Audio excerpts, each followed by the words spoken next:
Hey guys, what's up? I want to do a review for the William Lustig movie Maniac. This movie's from 1980. It is an iconic movie, a New York movie. I'm a big fan of New York movies. I'm in New York right now, but I just love New York City as a setting. I love it overall as, a kind of grindhouse setting, and especially in the 70s and 80s and even the very early 90s, but mostly the 70s and 80s, there were so many movies made in New York City that have this look to them, shot on film, the way movies don't look now because they're all digital and clean. And Maniac, this 1980 movie, has this look to it. They remade this movie in 2012 with Elijah Wood, and I never saw that movie, but it's interesting because, Elijah Wood and Daniel Radcliffe, of the 2000s, fantasy, epic, those guys have been always making original films, trying to kind of get away from the blockbuster, kind of like what Robert Pattinson did before he had his huge comeback, and now he's Batman and everyone wants to cast him. But my point is, Elijah Wood was in a remake of Maniac, trying to do something different. And I can understand why you'd want to remake Maniac because, well, let's talk about this film. It's a 1980 movie about a sociopathic guy, a maniac, who goes around cutting off the heads of women and putting them on mannequins. And here's the thing, you could read that premise immediately and be like, it's a terrible shock fest, like, not for me. I understand that, and I understand if you would think that.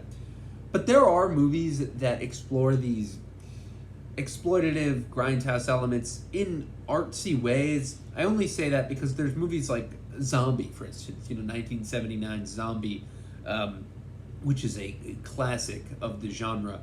But it's a film that is almost artistic in its exploitivity, or just the nature of it. There are scenes where there's women diving and they're in the nude, but it's, that's like a typical thing of Italian movies. They have these, and this movie, by the way, Maniac, is not Italian. I'm just referring to these kind of, the movies that came out in the 70s and 80s that were really gritty and had this quality to them.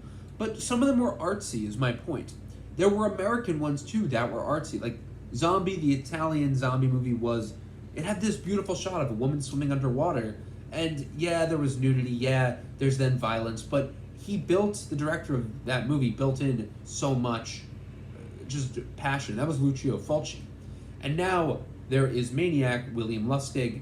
He has done some really good movies. I mean, I really want to elaborate that. One of my favorite movies is Basket Case, like a New York grindhouse movie. That movie has such a feeling to it. It has such a just distinct kind of quality that a lot of old horror movies don't have.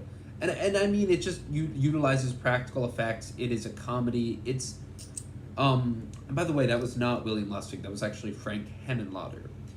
But my point is, there are a lot of movies that just have a kind of feel to them, and Basket Case is one of them. The New York Ripper, another Lucio Fulci movie, is one of them. It is very stylish. It's kind of a bizarre movie like all the other, slash movies. That one is set on New York. It's an Italian movie, and it has a Donald Duck voice, like, as the serial killer. Like, you never see the serial killer for the first hour and 20 minutes, and then you just hear him, like, doing a Donald Duck laugh. It's bizarre. But I just wanted to say that, Maniac is not that good. It could be better. It's only 88 minutes.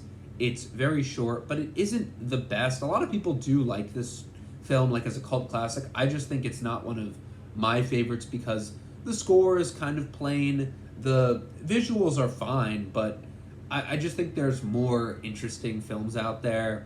But this is totally a novelty film. Like, I'm not, like, the biggest fan of William Lustig, to be honest. He made all the Maniac cop movies, which, in my opinion, are, like, okay. They're kind of similar to this. They're just, like, kind of by-the-numbers films. I mean, that's the thing. He isn't an Italian guy, but there's American directors who still make good Italian-type movies. Like, one of my favorites is Abel Ferrara, who made the movie The Driller Killer. Great movie, very much in the realm of, like, a Gallo movie. Like, it actually has that kind of heart to it, and it has a character who has a more broken down personality. Or if you just watch Maniac, it's just a guy like muttering to himself, and he's like, mother, mother. But there's like Italian movies that really have just like more cinematic quality to them, that it feels less cheap. And like I'm saying, the works of Frank Henenlotter and Abel Ferrara, check those out if you want to see something that's a very good New York, grimy movie. I don't recommend starting with William Lustig's work.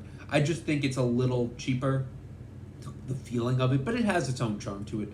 But yeah, I just don't think Maniac is my favorite movie. I just rewatched it for like the first time in years, and I'm like, yeah, I've seen better New York gala movies. So let me know what you guys think if you've seen it. If you have any recommendations for your own slasher movies, New York type, and any movies, like it can be said anywhere. Those are just my favorites. So let me know, guys. Thanks for watching. Talk to you soon.